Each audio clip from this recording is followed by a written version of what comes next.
Okay. So before my next client come in, let me tell y'all. Now, this is things that I've learned as first and last year elementary teacher about students. All right, I taught second grade. Now, a lot of videos that you see, they are saying pretty much academic wise, all that's true. All that's true. All of it's true.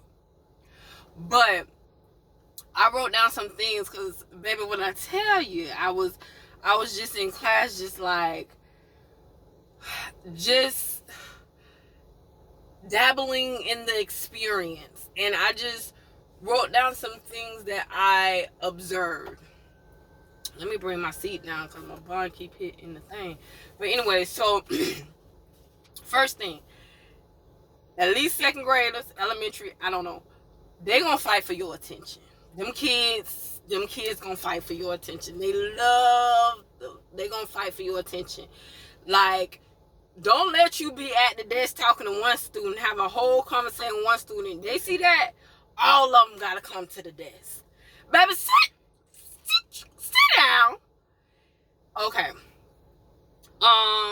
Some of these kids need to take some medicine to help them focus. It's not a bad thing. It's not a bad thing, because I've seen where when they are not on their medicine, baby, I can't teach. I ain't no teaching. And and then when they on their medicine, they're focused and they can do their work. And I'm telling you, they were some of my smartest students. You hear me? But when they wasn't on that medicine, baby, not all kids need medicine. Not all of them. Some of them just need a tap. Some of them just need a you know, let's see, outlandish kids. Oh, it's crazy. I put outlandish, baby. It's crazy that these kids gotta sit in these seats for hours at a time. Like, bless their hearts. Like, OMG, po babies. Like, from what time class started? 8:30 to 3 o'clock. They had to be sitting in a seat. And I can't even sit down that damn long. Like, and on top of that, they scheduled that they had at this particular school, they didn't even have an outside time until 4:30. Baby, I'm taking these kids outside. I don't care. And they did speak to me and told me, Miss Bowder, you can't, we only told you this. No! They getting 30 minutes and I'm taking their ass outside. All right. So, like I was saying, it's crazy that they expect them kids to sit all day like that. And they had this little thing where they will rotate and stuff like that. Baby, another thing, baby, you gonna have to pick your battles. And what I mean is, like, I will find that some of my students will get out their seats and just be sitting on the floor doing their work or listening to the lesson. And baby, I don't care. If you listening, if you taking it in, if this is what you need to do, then baby, then do it. Do it. Sit on the floor, baby. Lay on the floor. Lay on the floor. I don't care if this gonna help you get this lesson and not disrupt this class. Do what you gotta do. So like I said, you gotta pick your battles. All right. Next thing. Now, this is not for every particular student, but what I am gonna say, what I noticed is my students that did not have their fathers in their life were very emotional and aggressive. Very. You can fight me on that, whatever the hell you want to do. That's your business. I'm just telling y'all what I observed in this one year. Another thing I had to say this to myself. These kids only been on this earth for 7 or 8 years, so even the simplest things they don't know. Cause sometimes I will say something and they'll be like, well, what that is or what that mean, or don't understand it. And then I had to think, I'm like, well, damn, they only been on this earth for 8 years. Hell, you've been on this earth for 30 some years and there's still some stuff you don't know. So even when it seems so simple to me, I had to realize they still babies. No, they ain't babies. Take that shit back. I'ma just say they only been here for 8 years, okay? Let me see. Oh, kids have bad days too. Bless their hearts. They have bad days too.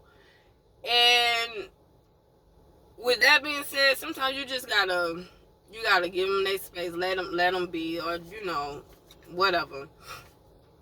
Another thing, when change is happening at home, you're definitely going to see that change in that student in their classroom. Whatever is going on in that home, especially if it's like a big change, you're definitely going to see the change in the student. For instance, I had one student first 3 quarters drove me insane. And he was the only child living with his mama. But I noticed once they moved with his grandma, attitude completely changed. Like, he was like a whole new student. He wasn't perfect, but he was so much more manageable and just like less disruptive. Behavior got much better. And I remember one time saying to him, I said, you know what I'm gonna do? I said, I'm gonna call you grandma.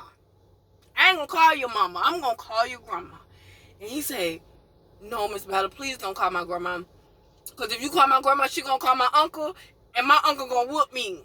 So, like I say, when change happening in the house, you'll definitely see it in them, whether it's good or bad. You'll definitely see it in them. And that also goes to say, baby, it takes a village.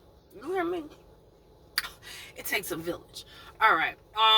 Another thing. Oh, them damn kids love hugs. I got tired of them damn kids asking me, Miss Matter, can I get a hug? Miss Matter, can I? Just random. I ain't no damn Care Bear. But I just realized I got on all the colors. But I'm not no Care Bear.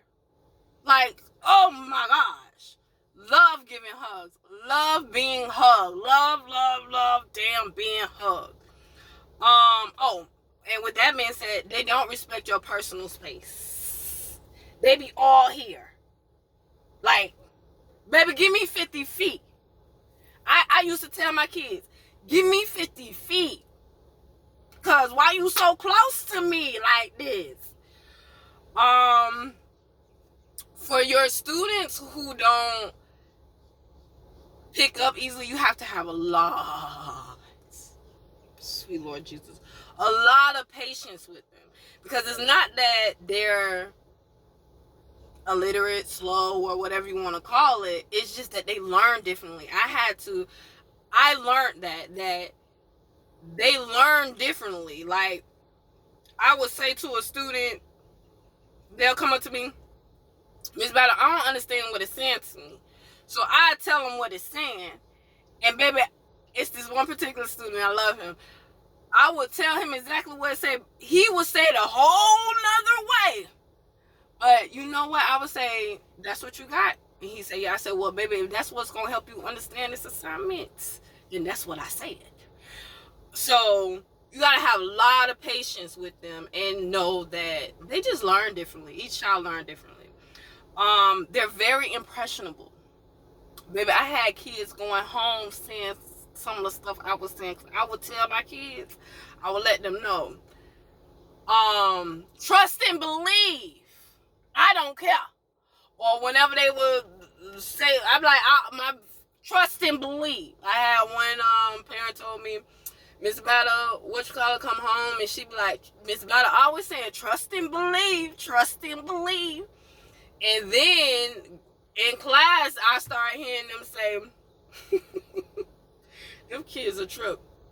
They'll be like, because I used to say to them, don't play with me, play with your mama. And they would say it, they would be telling other students stuff like that, or I'd be like, now what sense does that make? Maybe they would say that to each other. I started hearing them the same lingo I'm saying, they saying to each other. So they're very, very impressionable. Okay, let me try to hurry up and get through this because my client come in like 10 minutes. All right. Oh, they want you to be proud of them. They really, they want you to be so proud of them. Like, when they do good, make sure you acknowledge it, like, quick, because, and, like, I would, like, for some of my problem students, I would get them, Miss Battle, did I do good today? How did I do today, Miss Battle? Or, Miss Battle, are you upset with me? And, like, they want to know, and they want you to be proud of them. They really do. Did I do better with my handwriting? Did I, like, they want you to be proud of them. So, that's cute. Now, you might find me on this one, too. It don't matter. I'm just telling you what I observe. That most of my well-behaved students, I'm not gonna lie, y'all, they had both parents in the household. I'm just saying, and if they didn't have both parents in the household, because I did have a situation where one went to mommy this way, one went with daddy this way, it still was a village there, like grandma, grandpa there, grandma, stepdaddy there, or whatever that may be. So it was a village. And that's what I noticed. Most of my well-behaved students either had a village or both parents in the household. You get what I'm saying? Not saying that just because they got two parents in the household that they're going to be well-behaved. Nah, I'm just saying what I observed, you know? As I wrote down, as much as you can't stand a certain child, oh yeah, you can't blame them. I had to tell myself, baby, you can't blame them. You cannot blame them, and they do mean well. They do mean well. Even if you can't stand, like, like to a point where sometimes you might not, you want to say you don't like them. You cannot blame them. You honestly can't. I had to learn that, okay? Real quick. They nosy as hell. Baby! Nosy as hell. You cannot have a conversation with anybody without them being in your mouth. Baby, I used to tell them, get out my mouth. I don't know what you do at home, but when I'm talking, get out my mouth. Like, oh my gosh, nosy. And they always ask your ass why. Everything is why. Why? Because I said so. That's why. End of discussion. Get out my face. Because I said so. That's why. They always asking damn why. Piss me off. Why? Why this? Why that? Why that? You tell them sit down. Why? You can't. Why? Because I said so, goddammit. Sometimes I will explain myself, but baby, very minimum. I'm don't play with me, play with your mama. They love to help you. Oh my gosh, them kids love to help you. Any little thing, baby, I drop a pencil, they running up to get the pencil. They want to help. They want to help. They love to help. Get them there. I would get their ass something to do too, baby. Here. You can always learn from them. Oh my gosh, I learned so much from the damn kids. Sweet Lord Jesus, I learned so much from them. But lastly, is they're very, very creative. Like, I mean, them kids creative. And it makes me think, like, how did we lose that creative side once we got older? And it also makes me think, like, that as parents, When you see a talent in your child, whether it's writing, drawing, whatever it may be, cooking or whatever, invest in it. So that, because think about it made me sit back and think, damn, when I was younger, what was I good at? And I couldn't think of it. And I feel like that's probably because whatever it was, it maybe wasn't brought out to, like, no one acknowledged it. And so yeah, like, that's the last thing. They're very, very creative, and if you have a child and you see what they're creative in, whatever it may be, try to invest in it. Try to push them more into doing it. Acknowledge it, and all of that. But yeah, that's everything that I've learned being my first and last year as an elementary teacher. Yeah, get somebody else to do it.